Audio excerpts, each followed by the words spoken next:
Hello and welcome to the Gothic Unicorn and to the second part of my Ravens Perch build. Now, I will link part 1 for you in the description box and in the iCard, but if you watch that, and hopefully you have, you'll know that I've actually been working on this off camera. That is basically because most of what I've been doing has been painting, and painting is not very interesting to watch.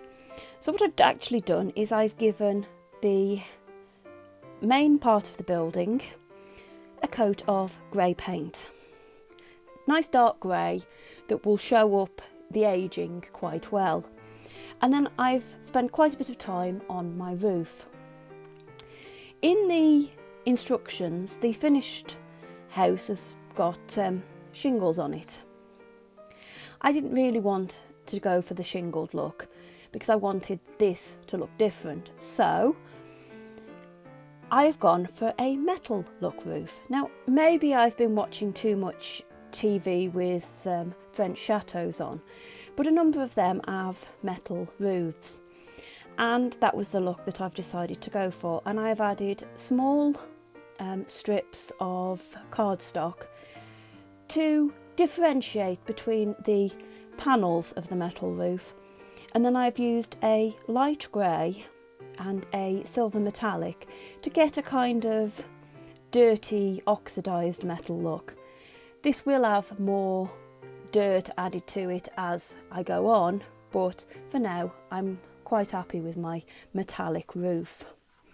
I've also done a bit of dirtying up on the inside of the roofs, and I've been preparing things. I've been doing lots of painting of little bits so that you don't have to watch me do that. What I've got here is the accessory kit for the Ravens Perch house.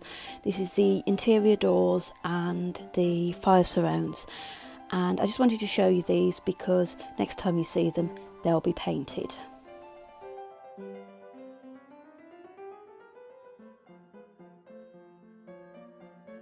Now, the windows look really scary.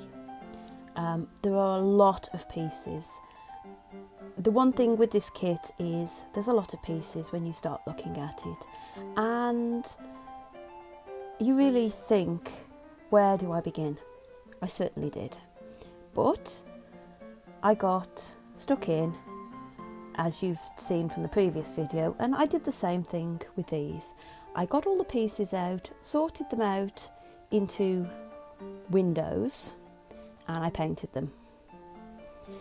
Now, to stick them together, you put glue on the main piece, and then you add the acetate glass.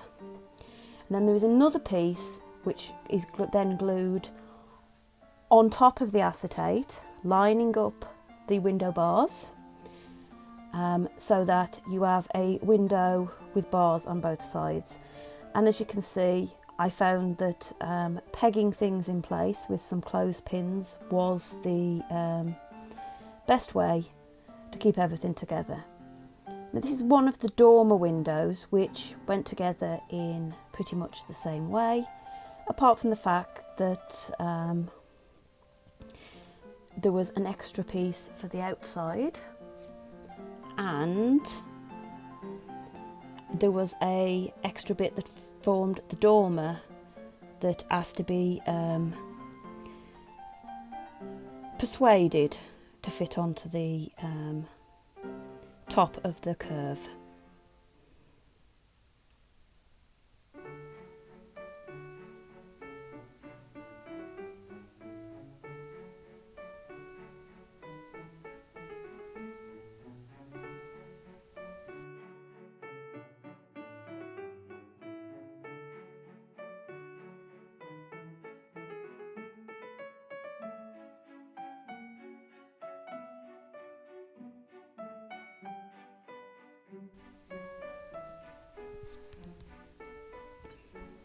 All of the windows went together in a similar fashion, even the differently shaped ones. which there are only a couple of, most of them being the nice tall Gothic arches.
The shutters for the windows in the tower were again done with layered pieces.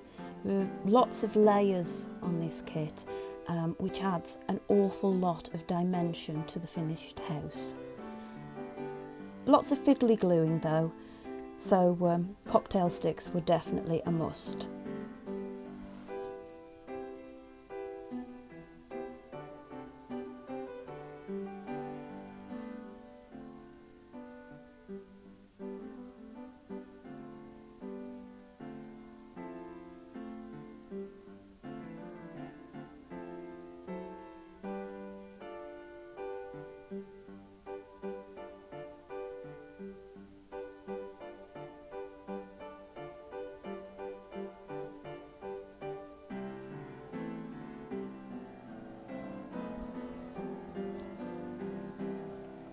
Now you can see here how I had to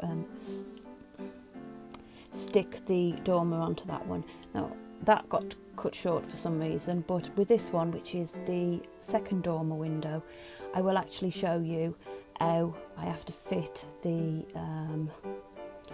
little piece that makes the window stick out. I don't know if that's the actual dormer or what it is. It's sort of like a piece of roof.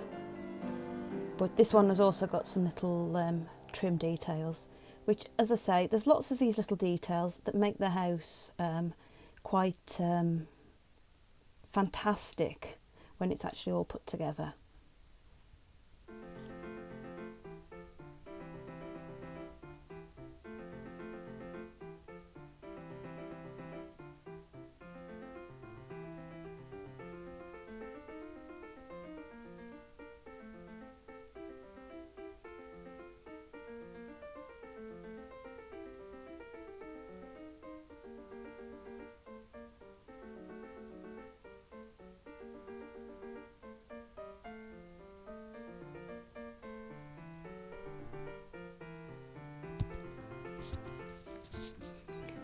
The door is again made from layered pieces and has got its very own little bit of window, which I decided to try and give a stained glass look to using a Pro Marker alcohol marker, that is.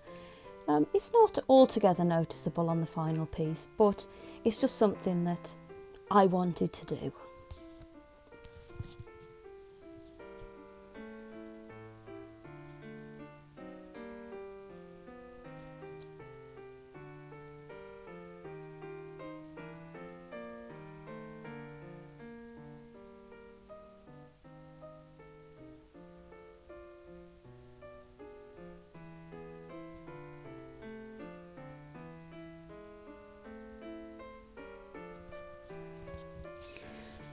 And then here we've got the little trapdoor up to the tower attic.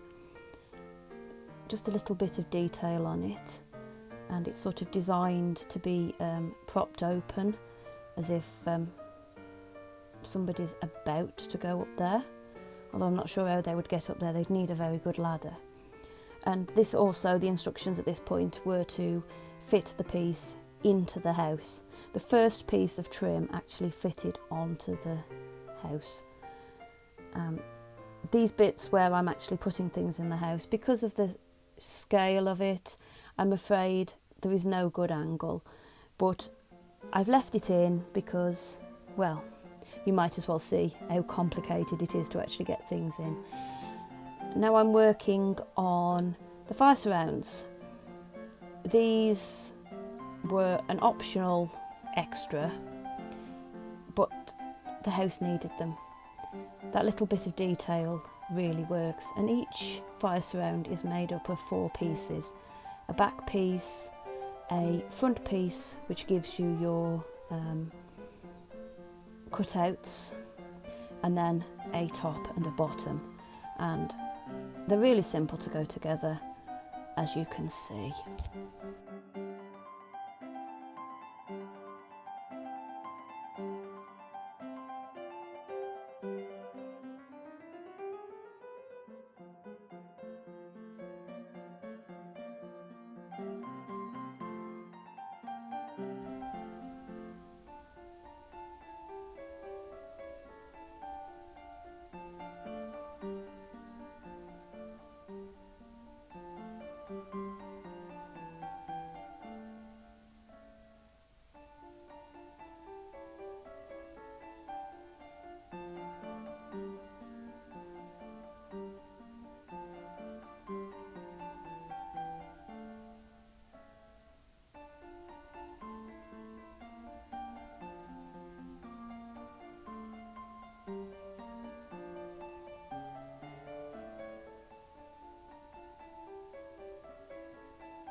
And onto the internal doors.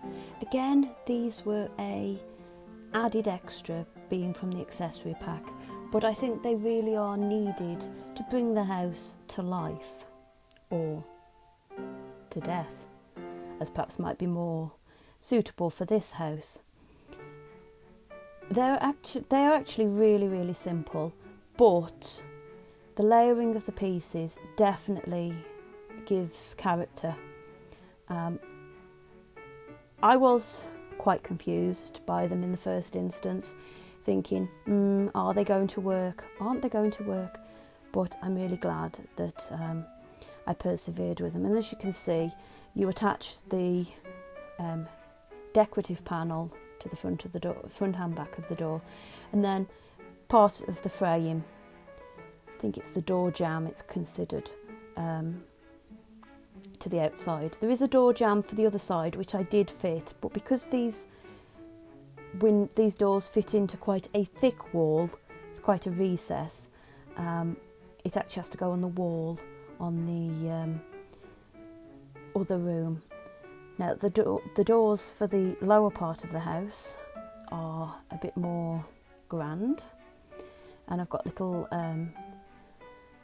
moulding details to go on the top, but apart from that it's more of the same, lots and lots of intricate gluing.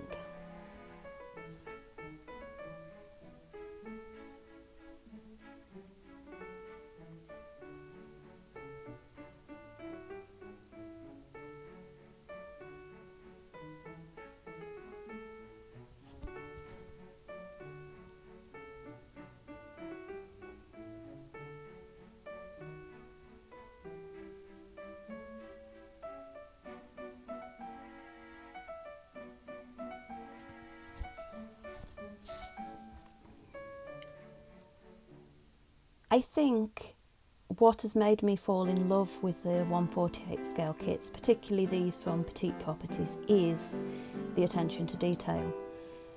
They think of everything. I mean, there are even, as you'll see shortly, tiny little beads to make door handles, and they are fiddly. Even using tweezers, it is really difficult to get these little beads into the right place.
Now again, I'm showing you how I fitted the bits inside the house, in this case the fire surrounds. As you can see, it's not easy to get a decent shot, but I am trying my best to show you what I'm doing. I think it actually illustrates just how small a scale I'm working at. And then it was on to the chimney. The external part of the chimney was made of some more pieces of MDF. Really easy to go together. Once you've read through the instructions and identified all the parts, this kit just sort of flowed.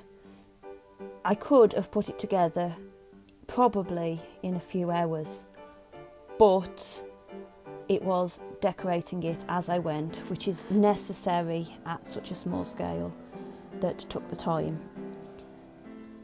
Now the chimney at the top of the house where it emerges is made up from a few layers of the MDF, which is what I'm gluing here, and then a really cute, I think it's cute, top piece. But first off, I've got this little bit of roof to attach there. As I was saying, though, I love the chimney pots. This piece is made again from layers of pieces, brilliantly cut, everything top notch. The only thing I had to cut was I had to cut the actual chimney pots, those little black bits, down to size. That was like a thick plastic straw, for want of a better description, that I had to cut down to length and then paint and attach. And there's the chimney all put together. And now putting the windows in. This was not pleasant. As you may notice from me moving the house round and things like that, although they fit wonderfully when they're in, getting them into the right place inside a little box is not easy. And I have not got the biggest of hands, and I was finding it quite difficult to actually manipulate them into place.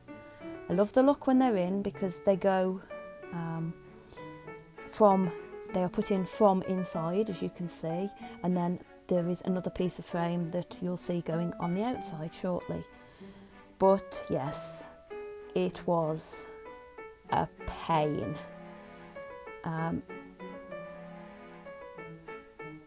Is there an easier way to do it? I don't know. I just followed the instructions. I followed the instructions for this pretty much to the letter. There's a couple of things that I did a little bit out of order, but not many.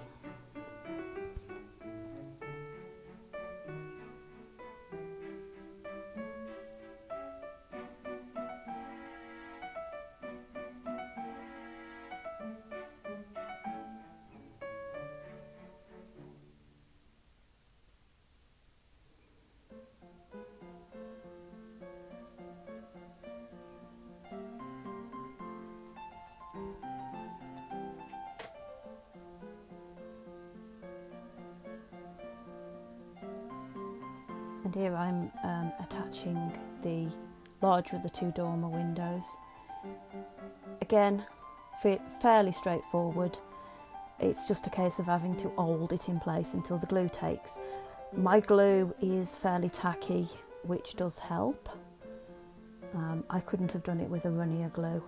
I really needed something that took quite quickly. Again, the front door is attached from inside, which means again I had to get my hands inside that little house, even deeper than the tower, which was quite fiddly enough. And yes, it fought me. It fought me all the way.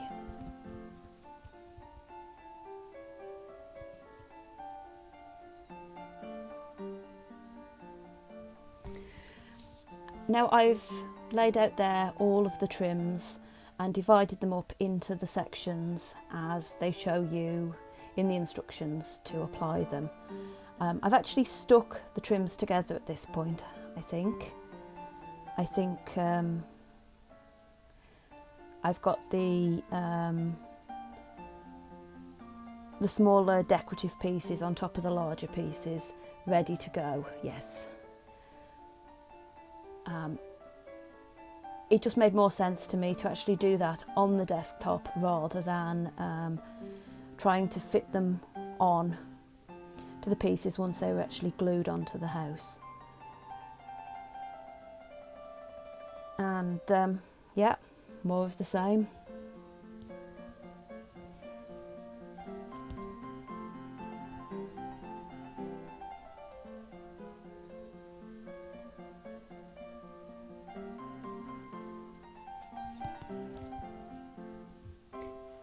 Now, I did notice with attaching my first external window frame that there was some of the grey of the wall visible. So I did actually go back with a fine paintbrush and paint that bit in with black afterwards, just to tidy things up a bit. I think it made a difference doing that.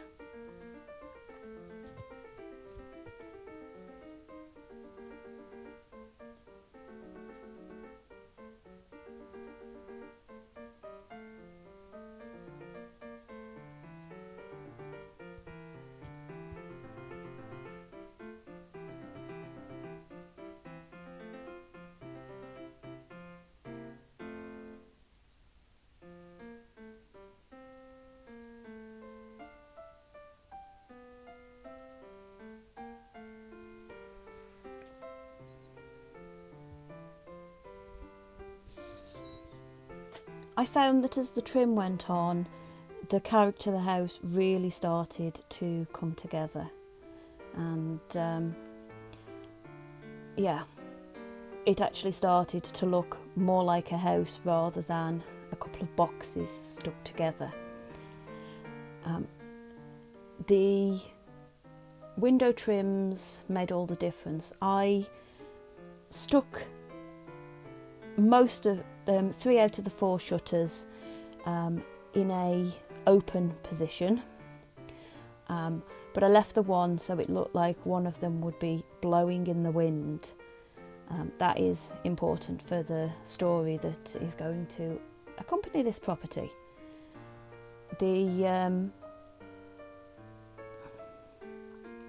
larger windows at the bottom look really good once I'd actually trimmed in properly and coloured that grey bit black, but you'll see that at the end.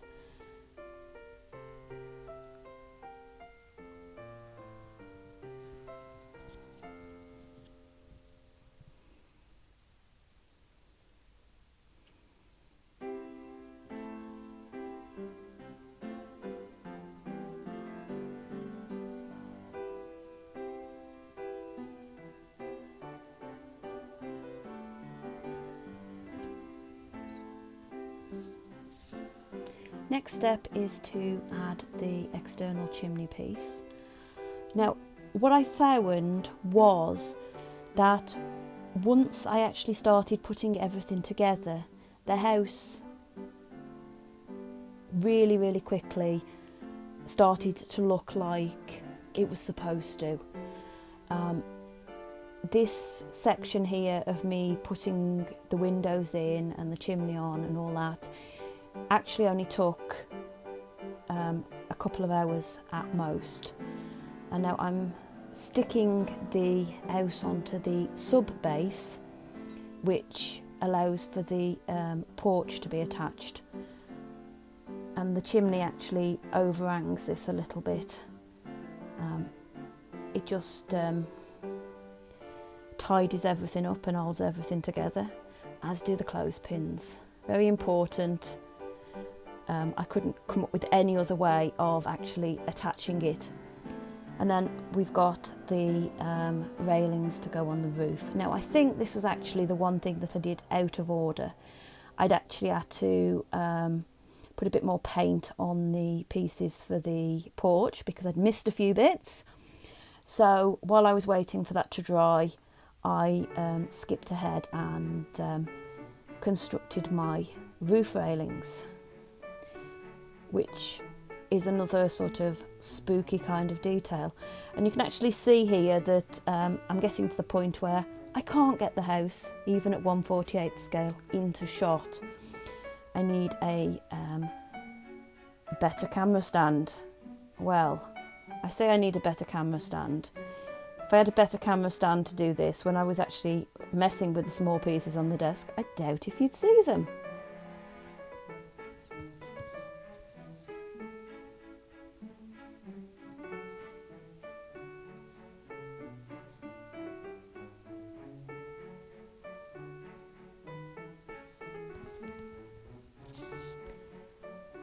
And then finally, it's adding the porch time.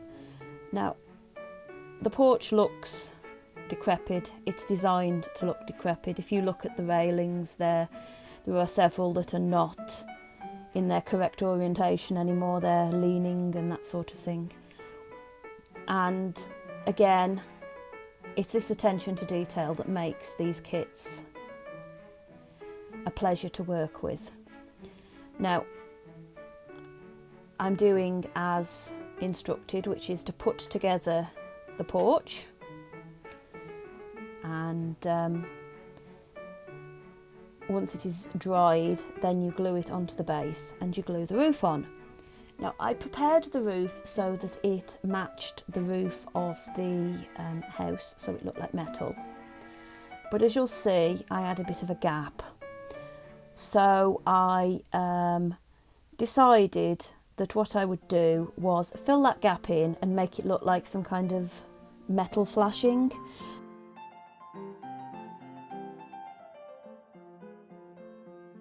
And here it is, the built, although not yet complete, Ravens Perch kit. Now, I say not yet complete because I am intending to distress it. I will be doing that as I build the base for it, which is going to add a whole another level, quite literally, to the property. And I'll just turn it around. Let's see the side of the porch and the chimney. And we've got the rooms of the tower. And of course, the main house. Well, it's rather dark in that bottom room, but that goes very well with the story that I'm going to tell with this house. Now, if you've enjoyed this video, please like, comment and subscribe. And until next time, bye.